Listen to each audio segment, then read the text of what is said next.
शिवसारच्या जांगठी आरोग्य केंद्राची दुरावस्था पाहायला मिळते। डॉक्टर नर्स गैरहजर असून औषधांचाही तुटवडा आहे। आदिवासींच्या आरोग्याशी खेळ अजूनही सुरू आहे। सर्पदंश प्रसूतीच्या रुग्णांनी उपचारासाठी जायचं कुठं असा सवाल आता उपस्थित होतोय। तर जांगठी आरोग्य केंद्र प्रशासनाच्या रडारवर असून रुग्णाचा जीव गेल्यावरच प्रशासन जागं होणार का हा महत्त्वाचा सवाल आहे। जांगठी पीएचसी बद्दल तक्रारी आमच्याकडे प्राप्त झाली। याच्यामध्ये 2-3 विषय असे होते की एकतर कोणीही स्टाफ तिथे उपस्थित नव्हता वेळेवर, आणि दुसरा तिथे मेडिसिन्सची सुद्धा कमतरता होती किंवा मेडिसिन्स खूप कमी प्रमाणात होती। तर या दोन गोष्टीबद्दल आम्ही डीएचओना सक्त सूचना दिलेली आहे।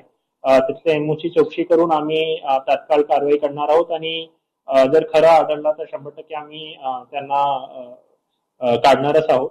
तसेच जे फार्मसी ऑफिसर आहे त्यांना सुद्धा आम्ही एक शो कॉज देऊ, जेणेकरून अशा प्रकारचे परत घडू नये।